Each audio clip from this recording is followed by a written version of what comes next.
La nuit du 17 septembre 1902, l'homme le plus riche de l'histoire de l'humanité se tenait sur l'herbe mouillée en pyjama et regardait brûler son empire. Ce n'était pas un krach boursier, ce n'était pas une révolution.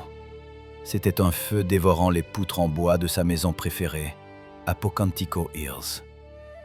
John Davison Rockefeller, dont la fortune dépassait à ce moment-là 200 millions de dollars, une somme inimaginable pour le début du XXe siècle, était impuissant. Ses gardes du corps, ses millions, sa monopolie Standard Oil, contrôlant 90% du pétrole américain, ne pouvaient arrêter les flammes qui, par un ironique coup du sort, avaient commencé non pas à cause du pétrole, mais d'une étincelle électrique nouvelle et à la mode. Pourquoi l'histoire a-t-elle oublié cet incendie? Pourquoi se souvient-on des palais des Vanderbilt, mais sait-on presque rien de ce qui se dressait sur les collines au nord de New York avant l'apparition de la célèbre forteresse de pierre? La réponse réside dans la psychologie de l'homme qui était à la fois le titan le plus haï et le plus solitaire de son époque. Cette nuit-là, quand le toit de la maison Parson Wentworth s'effondra, Rockefeller avait 63 ans. Il n'était plus le prédateur s'emparant des raffineries de Cleveland. C'était un homme fatigué, souffrant d'alopécie, une maladie qui l'avait privé de tous les poils de son corps, y compris les sourcils, ce qui donnait à son visage une expression masquée et effrayante. Les journaux le dépeignaient comme un monstre, une pieuvre étouffant ses concurrents. Mais ici, parmi les collines de Tarrytown, il n'était qu'un vieil homme qui voulait du silence. Cet incendie fut un tournant.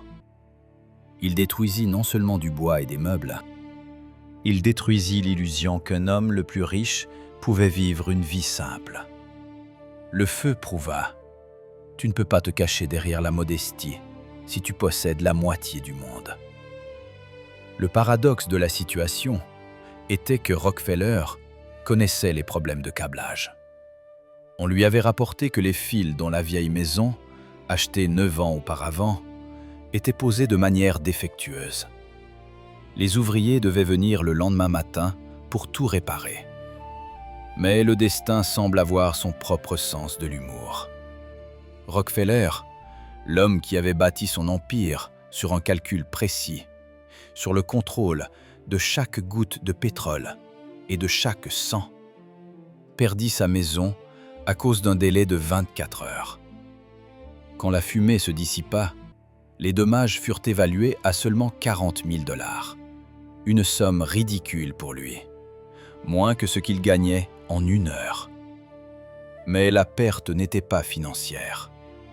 C'était un coup à son refuge. La famille déménagea temporairement dans la maison voisine, Kent House. Mais la question resta en suspens. Et ensuite, Rockefeller aîné, fidèle à ses habitudes baptistes ascétiques, voulait construire quelque chose de simple, peut-être en bois à nouveau. Simplement un porche confortable où il pourrait s'asseoir et regarder l'Hudson. Mais un autre personnage entra en jeu, son fils, John Davison Rockefeller Jr. Junior comprenait ce que le père ne voulait pas admettre. La dynastie avait besoin d'un monument. Il leur fallait non pas simplement une maison, mais une forteresse. Un lieu qui ne brûlerait jamais. Un lieu qui dirait au monde « Nous sommes ici, pour toujours ». C'est à ce moment précis, sur les cendres de 1902, que naquit le projet qui deviendrait la construction la plus complexe, la plus coûteuse et la plus psychologiquement éprouvante de l'histoire de la famille. Ce n'est pas l'histoire de la construction d'un palais pour des balles. Les Rockefeller ne dansaient pas. C'est l'histoire de la façon dont la peur de perdre le contrôle poussa un milliardaire modeste à créer un labyrinthe de pierre censé le protéger du monde, mais qui devint finalement sa cage dorée. Aucun d'eux ne savait alors que la construction de la nouvelle maison, qui serait appelée Kikwit, s'étirerait sur une décennie, mettrait le père en conflit avec les meilleurs architectes de l'époque et exigerait la démolition d'un bâtiment déjà construit parce qu'il se révélerait insuffisamment parfait. L'incendie n'était que le début. Le vrai drame se déroula quand la première pierre de la fondation toucha le sol. Pour comprendre pourquoi la construction de la nouvelle maison sur les cendres se transforma en un duel psychologique de 10 ans, il faut regarder non pas les plans architecturaux, mais un petit carnet usé à la couverture rouge que John Davidson Rockefeller conservait comme une relique. Il l'appelait « Livre A ». Dans ce grand livre de comptes, commencé à 18 ans, le futur milliardaire notait chaque centime dépensé. Achat de vêtements, paiement pour le lavage, dons à l'église, tout était comptabilisé. Cette habitude ne disparut pas quand sa fortune dépassa les budgets des États européens. Rockefeller n'était pas simplement riche, il était obsédé par le contrôle et l'économie, dont les racines remontaient à une enfance pauvre à Richford, dans l'État de New York. Son père, William Big Bill Rockefeller, était un colporteur itinérant de douteux élixirs et un bigame qui enseignait à ses fils à échanger les assiettes pour toujours rester gagnant. Sa mère, Eliza, était une baptiste stricte qui enseignait que le gaspillage capricieux mène à une misère pitoyable. Cette dualité, la poigne prédatrice du père et l'ascétisme puritain de la mère, forma la vision du monde de Rockefeller. Il croyait sincèrement à la phrase qu'il répétait souvent « Dieu m'a donné cet argent ». Et si l'argent était donné par Dieu, alors il n'en était pas le propriétaire, mais le gestionnaire. Dépenser cet argent en toilettes en or ou en escaliers en marbre, comme le faisaient les parvenus de Newport, n'était pour lui pas simplement de mauvais goût, mais un péché. C'est précisément pourquoi il choisit Pocantico Hills. Tandis que les Astor et les Vanderbilt construisaient des palais sur les rives de l'océan pour voir et être vu, Rockefeller, en 1893, commença à acquérir des terrains sur les hautes collines au-dessus de l'Hudson pour se cacher. Il lui fallait des paysages, pas des balles. Il achetait des parcelles à ses voisins, déplaçait les routes, plantait des milliers d'arbres, créant son Éden personnel, isolé du monde qui le haïssait, par de hautes clôtures et de forêts denses. C'est ici qu'entre en jeu le conflit social qui déchirait la famille de l'intérieur. Rockefeller aîné avait déjà vaincu tous ses concurrents en affaires. Il avait anéanti les petits raffineurs de pétrole, créé le trust Standard Oil et était devenu l'homme le plus puissant d'Amérique. Mais il perdait la bataille de l'opinion publique. Les journaux l'appelaient « le diable ». Et c'est ici que son fils, John Rockefeller Jr., l'unique héritier mâle, entre en scène. Junior, élevé dans la même rigueur, il portait les robes de ses sœurs jusqu'à 8 ans, comprenait ce que le père ne voyait pas. Pour laver le nom de la famille, il fallait jouer selon les règles de l'élite. La modestie du milliardaire était perçue par le public non comme une vertu, mais comme l'avarice d'un Scrooge. Quand la vieille maison brûla, Junior y vit une chance. Le père voulait construire sur le site de l'incendie un autre modeste cottage en bois, peut-être un peu plus grand que l'ancien, avec une véranda pour observer la rivière. Le fils, lui, comprenait. Ils avaient besoin d'une résidence qui légitimerait leur statut. Pas un luxe criard comme chez les Vanderbilt, mais une grandeur retenue et froide, rappelant les domaines anglais ou les villas romaines. C'était la lutte de deux philosophies, celle du XIXe siècle qui s'en va avec son éthique protestante du travail, et celle du XXe siècle qui arrive avec son culte de l'image et du PR. Junior agissait avec prudence. Il savait qu'une attaque frontale sur l'économie du père échouerait. Donc il entama un jeu complexe, proposant des projets qui paraissaient modestes sur le papier, mais qui en réalité exigeaient des solutions d'ingénierie colossales. Le site pour la nouvelle maison fut choisi parfaitement. Le point le plus élevé du domaine, la colline Kikwit, qui en dialecte hollandais signifiait « belvédère ». D'ici s'ouvrait une vue sur 40 km à la ronde. Mais pour construire une maison ici, Il fallait amener l'eau, l'électricité et les routes au sommet de la falaise. C'était une tâche pour des stratèges, pas pour de simples menuisiers. Rockefeller aîné, fatigué, malade, accepta de confier la construction à son fils, sans se douter qu'il s'engageait dans un projet qui deviendrait un test de leur relation et de son portefeuille. Il pensait construire un refuge pour sa vieillesse, tandis que le fils commençait à ériger un monument destiné à leur survivre à tous. Junior comprenait qu'il ne pourrait pas convaincre son père seul, habitué à compter chaque allumette. Il lui fallait un allié d'un autre monde, capable d'apporter une note de véritable élégance dans l'univers austère de l'ascétisme baptiste. Ce catalyseur fut sa femme, Abby Aldrich. Leur mariage en 1901 n'était pas simplement l'union de deux cœurs, mais une fusion stratégique de deux civilisations polaires. Les Rockefeller représentaient l'argent neuf, brut, gagné avec le pétrole et la sueur, lié par la morale puritaine. Les Aldrich, dirigés par le puissant sénateur Nelson Aldrich, incarnaient l'élite politique, le bel art et l'élégance mondaine raffinée. Abby, élevée parmi des collections de tableaux et des réceptions diplomatiques, possédait ce goût qui manquait cruellement aux hommes Rockefeller. Elle instillait doucement, mais fermement à son mari, l'idée révolutionnaire. La maison devait être non seulement un abri contre la pluie, mais une déclaration culturelle. Ce fut grâce à l'influence invisible d'Abby que le choix des architectes se porta sur la jeune mais ambitieuse firme Delano & Aldrich. Chester Aldrich était un parent éloigné d'Abby, ce qui créait l'illusion d'un contrat familial, mais en réalité, c'était un calcul subtil. Junior engagea des gens qui parlaient le langage du bel art, mais savaient établir des devis. L'argument principal pour le père obstiné fut la sécurité. La pierre ne brûle pas, père. Cet argument était irréfutable après les cendres de 1902. Ainsi, sous couvert de pragmatisme et de peur du feu, commença la réalisation du projet qui allait renverser la notion de modestie. En 1906, la colline tranquille de Kaikut se transforma en un vaste et bruyant chantier. C'était un spectacle surréaliste. Au milieu d'une forêt dense, où l'on n'entendait auparavant que le chant des oiseaux, des murs gris stricts d'effroi se mirent soudain à pousser.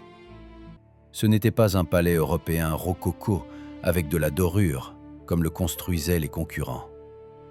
C'était, en substance, un bunker fortifié sculpté en villa classique. Le granit était extrait sur place, dans le domaine, en faisant exploser la roche avec de la dynamite, ce qui permettait d'économiser sur la logistique, le seul fait qui réchauffait vraiment l'âme de Rockefeller aîné. Mais il ne remarquait pas le sous-texte principal. Chaque pierre était posée de manière à créer une atmosphère d'éternité absolue et écrasante. Junior ne construisait pas une simple maison de campagne. Il construisait un temple dynastique. L'ancien rencontrait le nouveau. La pierre américaine brute et lourde était travaillée selon les canons élégants d'un domaine anglais. La fusion des mondes avait commencé, mais aucun des participants, y compris les architectes, ne se doutait encore que cette première version compromise de la maison deviendrait une erreur d'ingénierie monumentale, qu'il faudrait bientôt corriger non pas avec le pinceau d'un décorateur, mais avec des marteaux-piqueurs. Jusqu'en 1913, quand les échafaudages disparurent enfin du sommet de la colline Kaikut, le monde découvrit non pas simplement une maison, mais un psaume architectural taillé dans la pierre. Ce qui se présenta aux yeux des rares invités était le résultat d'une reconstruction impitoyable. La première version du manoir, achevée 3 ans plus tôt, avait échoué de manière retentissante.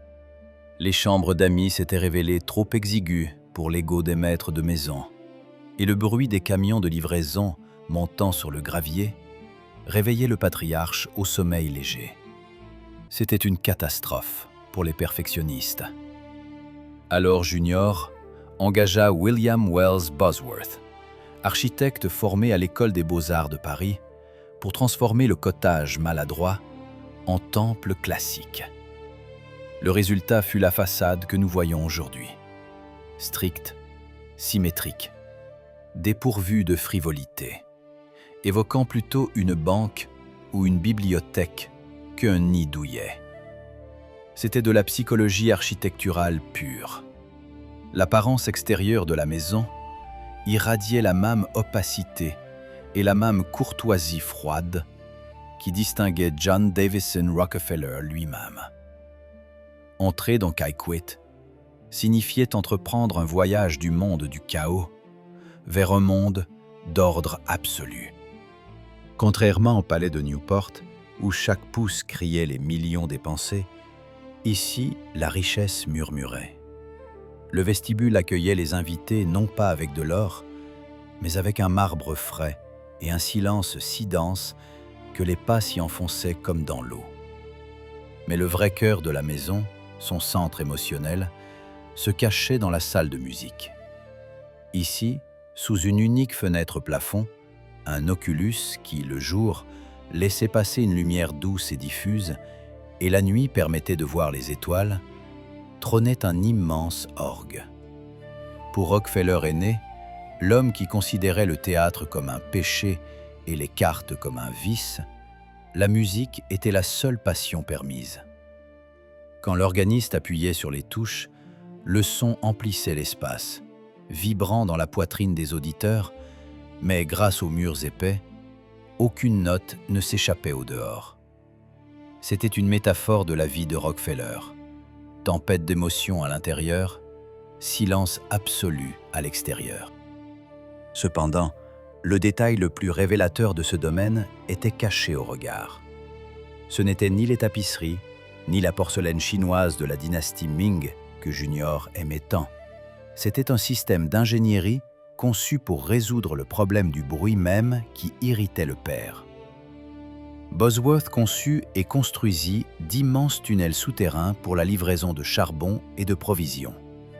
Les camions et les chariots entraient directement dans les entrailles de la colline, se déchargeaient sous terre et repartaient sans jamais émerger à la surface. Les domestiques, les provisions, le combustible, tout ce qui assurait la vie de la maison, circulait par des artères invisibles. Rockefeller aîné pouvait s'asseoir sur la terrasse ouest, regardant la rivière Hudson, et aucun bruit étranger, aucune vue d'ouvrier noir ne troublait son illusion de contrôle total sur la réalité. La maison fonctionnait comme un organisme vivant, dont les entrailles étaient cachées profondément sous la peau. Chacune des 40 pièces était conçue en tenant compte d'une hiérarchie stricte. La bibliothèque aux panneaux de bois de cerisier était le lieu de la stratégie, où se prenaient des décisions changeant l'économie des États-Unis. La salle à manger était la scène des rituels familiaux, où la nourriture était servie avec la précision d'horloges suisses. Mais ce furent précisément les jardins entourant la maison qui révélaient pleinement l'intention. Bosworth créa des terrasses de style italien, ornées de statues classiques et de fontaines, y compris une copie de la fontaine florentine Océan. Chaque arbre, chaque buisson était planté de manière à encadrer les vues sur la rivière, transformant le paysage en tableau vivant. Il n'y avait pas ici de nature sauvage, seulement domptée. Ce domaine parlait le langage du pouvoir. Même l'horizon, même la rivière, même les arbres semblaient faire partie des actifs de Standard Oil. Kykuit n'était pas une maison pour des fêtes. Il n'y avait pas de salle de bal, comme chez les Vanderbilt. C'était un monastère pour les hommes les plus riches de la planète, où la religion était la discipline, le silence et l'efficacité. On y vivait non pas pour jouir de la vie, mais pour la contrôler. En mars 1915, quand l'écho des travaux de construction eut à peine eu le temps de s'éteindre dans les couloirs de Kykuit, les murs de pierre se heurtèrent à un ennemi qu'aucun chèque de Standard Oil ne pouvait arrêter. Laura Spelman Rockefeller, fidèle compagne et seule personne dont l'opinion John aîné plaçait au-dessus de la sienne, quitta la vie. Cet événement mit à nu l'ironie la plus terrible de tout le projet. La grandiose maison, pour laquelle le fils s'était si âprement battu afin d'assurer aux parents une vieillesse digne, s'avéra prête trop tard. La femme, pour le confort de laquelle Junior érigeait ses terrasses et ses jardins, n'eut que très peu de temps à passer dans le domaine achevé. Pour l'homme le plus riche de la terre, ce coup fut la preuve accablante de l'impuissance de l'or face au temps. Pendant 51 ans, Laura fut son ancre morale. Quand les journalistes dépeignaient Rockefeller en démon, elle voyait en lui un homme simple, et c'était précisément sa présence qui justifiait ses ambitions. Désormais, seul dans les 40 pièces remplies de marbre froid et de domestiques silencieux, il se confronta à un vide assourdissant. La grandeur de Kaikouit, destinée à afficher le triomphe de la dynastie, se transforma soudain en décor pour un profond solitude personnelle. Ces mêmes tunnels, qui cachaient le quotidien pour le silence, n'amplifiaient plus que l'isolement spectral du maître vis-à-vis du monde vivant. Ici, le spectateur se heurte à une dissonance insoluble. Ce vieil homme, assis près de la cheminée dans une salle vide, mérite-t-il de la compassion alors que des millions de personnes le haïssaient pour sa cruauté? La mort de Laura arracha le masque du façade impeccable du succès. Il s'avéra que derrière les murs conçus par les meilleurs architectes de l'époque se cachait une fragilité humaine ordinaire. Ce moment fut un tournant non seulement pour le père, mais aussi pour le fils. Junior réalisa avec horreur qu'il avait construit non pas simplement un palais, mais un mausolée magnifique pour un homme vivant. Rockefeller aîné, ayant perdu sa seule source de chaleur, commença lentement à se transformer en ombre de lui-même. Un fantôme errant dans les jardins parfaitement taillés. C'est précisément ici, à ce point de deuil, que commence la transformation profonde. Quand le bonheur personnel devint impossible, la seule façon de combler ce vide fut une réévaluation radicale du but de toute la richesse accumulée. Pendant que John aîné apprenait à vivre avec le silence oppressant à l'intérieur de Kaikouit, le monde extérieur préparait un coup qui menaçait de détruire la dynastie plus vite que l'incendie de 1902.